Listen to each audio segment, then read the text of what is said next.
ধলাই জেলার জেলা পরিষদের দুটি আসনেই বিজেপির প্রার্থীরা বিপুল ভোটের ব্যবধানে জয়ী হয়েছেন।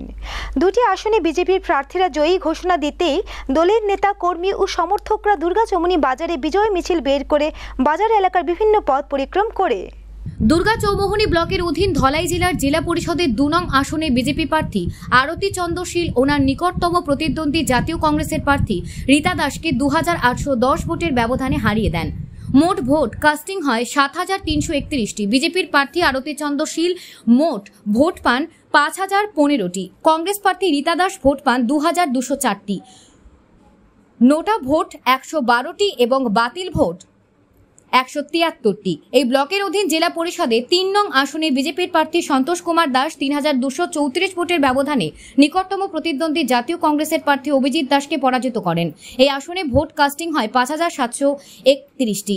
বিজেপি প্রার্থী সন্তোষ কুমার দাস ভোট পান ৪৪৪১টি। ওনার নিকটতম প্রতিদ্বন্দ্বী জাতীয় কংগ্রেসের প্রার্থী অভিজিৎ দাস ভোট পান ১২০৭টি। নোটা ভোট ৮৩টি, বাতিল ভোট ১৫৬টি। ধলাই জেলার জেলা পরিষদের দুটি আসনে বিজেপি প্রার্থীরা জয়ী হয়েছেন। দুর্গাচৌমুহনী ব্লকের বিডিও তথা returning officer Samit Das mike যুগে ঘোষণা দিতে বিজেপি দলের নেতা কর্মী ও সমর্থকদের উল্লাস করতে থাকেন। এরপর বের হয় বিজয় মিছিল। ধলাই জেলা কংগ্রেস দলের সহসভাপতি অনিল দাস বলেন, এই পরাজয় মাথা পেতে নিয়েছি।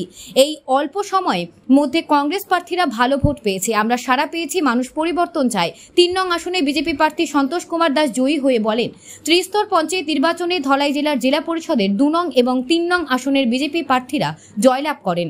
৩ নং আমি ৩২৩৪ ভোটের ব্যবধানে জয়লাভ করি। এর ফলে গণদেবতাদের অসংখ্য ধন্যবাদ জানাই। আদরণীয় নরেন্দ্র মোদীজির কারণে আজকে দেশের বিভিন্ন প্রান্তে যে উন্নয়ন হয়েছে, আর সেই উন্নয়নের ছোঁয়া থেকে আমাদের বিধানসভা ক্ষেত্রে বঞ্চিত হয়নি।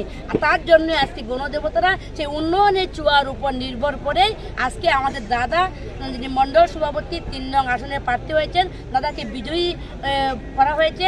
এবং যিনি আমাদের ২ নং আসনে যিনি প্রার্থী আমাদের মণ্ডলের সহসভানেত্রী দিদি মণ্ডল মহিলা মোর্চা সভানেত্রী ছিলেন, বর্তমানে দিদি মণ্ডল কমিটির সহসভানেত্রী আরতি চন্দ্র মহোদয়া, উনিও বিপুল ভোটে জয়যুক্ত হয়েছেন।